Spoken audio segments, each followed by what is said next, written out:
السلام علیکم ورحمۃ اللہ وبرکاتہ۔ میں ہوں سید عبدالوہاب شیرازی۔ ناظرین، جیلی پیروں نے اور جیلی عاملوں نے اور دین کی صحیح اور درست سمجھ نہ رکھنے والے لوگوں نے عام پبلک عوام کو دین سے اور قرآن سے اور حضور نبی کریم صلی اللہ علیہ وسلم کی تعلیمات سے اتنا دور کر دیا ہے، لوگوں کا جو دین کا تصور ہے وہ انتہائی محدود ہو چکا ہے۔ آپ صرف اسی بات سے اندازہ لگا لیں کہ ہمارے ملک میں بہت بڑی اور معروف شخصیت لاہور کی، جن کا ایک ادارہ ہے، جن کی ویڈیوز آپ یوٹیوب پر، فیس بک پر اور ان کے طرح طرح کے راتوں رات بنائے ہوئے مند گڑت قسم کے وظائف آپ دیکھتے ہی ہوں گے۔ کبھی ان کا کوئی پیالہ آ جاتا ہے کہ اس پیالے کو اپنے پاس رکھنے سے آپ کے سارے دنیا کے مسائل حل ہو جائیں گے۔ کبھی ان کا کوئی کڑا آ جاتا ہے کہ اس کڑے کو پہننے سے یہ ہو جائے گا۔ کبھی ان کا کوئی دوپٹہ آ جاتا ہے کہ اس دوپٹے کو پہننے سے آپ کے یہ مسئلے حل ہو جائیں گے۔ یعنی کمائی کرنے کے، لوگوں کو الو اور بیوقوف بنانے کے جتنے منصوبے یا جتنے چیزیں ان کے ذہن میں آ سکتی ہیں وہ بناتے جا رہے ہیں اور اسے پھیلاتے جا رہے ہیں۔ اور انہوں نے وظیفے کے نام پر دین کا جو تصور لوگوں کو دیا ہے، اس کی وجہ سے لوگ یہ سمجھتے ہیں کہ شاید قرآن پاک جو اللہ تعالیٰ کی کتاب ہے، ہدایت حاصل کرنے کے لیے اللہ نے اسے نازل کیا، لوگ اسے محض وظائف کی کتاب سمجھتے ہیں۔ اور اتنی جہالت عام ہو چکی ہے کہ اگر کسی کو دعا کا کہا جائے، کسی کو کچھ پڑھنے کا کہا جائے، حتیٰ کہ صلاۃ حاجت کے نوافل پڑھنے کہا جائے، تو لوگ اس پر بھی بڑے حیران ہو کے کہتے ہیں کہ وہ کیا چیز ہوتی ہے اور کیسے پڑھا جاتا ہے۔ بہرحال قرآن کے حوالے سے اور تعویذات کے حوالے سے آج ایک چھوٹی سی رہنمائی، ایک قرآن کی آیت اور ایک حضور صلی اللہ علیہ وسلم کے ارشاد کی روشنی میں آپ کے سامنے پیش کرتا ہوں، جس سے آپ اندازہ لگا سکتے ہیں کہ تعویذ جو عام طور پر بہت سارے لوگوں کی یہ خواہش ہوتی ہے کہ ہم تعویذ پہن لیں اور ہمارے مسائل حل ہو جائیں، تو قرآن کی یہ آیت اور حضور صلی اللہ علیہ وسلم کا یہ ارشاد، اس کی روشنی میں آپ دیکھیں کہ ہمیں کیا پتہ چلتا ہے کہ تعویذ جس شخص نے پہنا ہوا ہوتا ہے، گویا کہ وہ تعویذ اس شخص کے بارے میں کیا گواہی دے رہا ہوتا ہے۔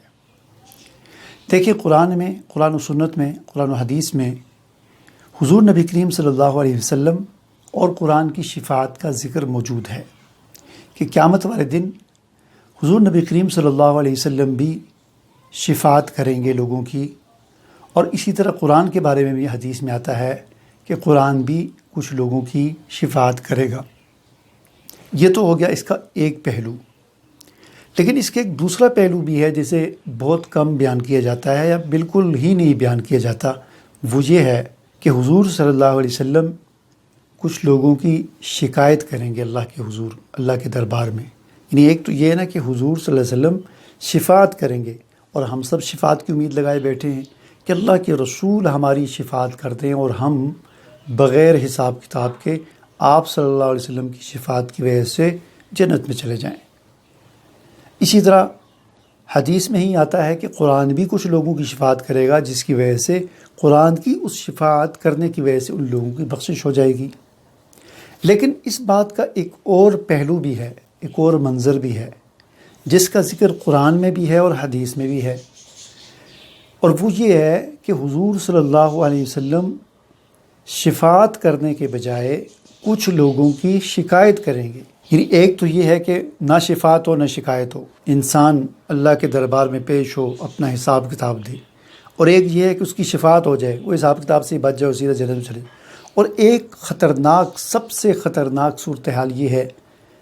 کہ کسی شخص کے خلاف اللہ کے پیغمبر صلی اللہ علیہ وسلم شکایت کر دیں اللہ کو کہ اللہ میں اس کی شکایت کرتا ہوں کہ اس نے یہ کیا۔ تو کیا آپ اندازہ لگا سکتے ہیں کہ اس آدمی کا کیا حشر ہوگا؟ کیا اس کی کوئی بچنے کی امید ہو سکتی ہے؟ نہیں ہو سکتی۔ تو جہاں قرآن کی شفاعت کا اور حضور کی شفاعت کا ذکر ہے، وہیں پر قرآن و حدیث کے اندر ہمیں حضور کی شکایت کا اور قرآن کی شکایت کا بھی ذکر میں ملتا ہے کہ قرآن شفاعت نہیں کرے گا کچھ لوگوں کی، بلکہ ان کی شکایت کرے گا۔ حضور صلی اللہ علیہ وسلم کچھ لوگوں کی شفاعت نہیں کریں گے بلکہ الٹا ان کی شکایت کریں گے۔ 19واں پارہ ہے، اللہ تعالیٰ ارشاد فرماتے ہیں اعوذ باللہ من الشیطان الرجیم بسم اللہ الرحمن الرحیم وقال الرسول یا رب ان قوم اتخذوا هذا القرآن مہجورا۔ اللہ تعالیٰ قیامت کے ایک منظر کو بیان فرماتے ہیں کہ قیامت والے دن اللہ کے دربار میں حضور نبی کریم صلی اللہ علیہ وسلم وقال الرسول، اور رسول کہے گا یا رب اے میرے رب، ان قوم اتخذوا هذا القرآن مہجورا، کہ بے شک میری اس قوم نے اس قرآن کو مہجورا ترک کر دیا تھا، چھوڑ دیا تھا۔ تو ہمیں پتہ چلا کہ جو لوگ قرآن سے اپنا تعلق توڑ دیتے ہیں، قرآن کو چھوڑ دیتے ہیں، تو ان کے خلاف حضور نبی کریم صلی اللہ علیہ وسلم قیامت والے دن شکایت کریں گے۔ ان کی سفارش نہیں ہوگی بلکہ الٹا ان کے خلاف شکایت ہوگی کہ انہوں نے قرآن کو چھوڑ دیا تھا، قرآن کو پڑھتے نہیں تھے، قرآن کو سمجھتے نہیں تھے، قرآن جس مقصد کے لیے تو نے نازل کیا تھا اے اللہ، اس مقصد کے لیے انہوں نے قرآن کو کبھی نہیں پڑھا، اس سے ہدایت نہیں حاصل کی۔ یہ تو ہو گیا حضور صلی اللہ علیہ وسلم کی شکایت۔ اور حدیث میں ہمیں قرآن کی شکایت کا بھی ذکر ملتا ہے کہ قرآن بھی اللہ کے دربار میں کچھ لوگوں کے خلاف شکایت کرے گا۔ جہاں ایک طرف ہے کہ قرآن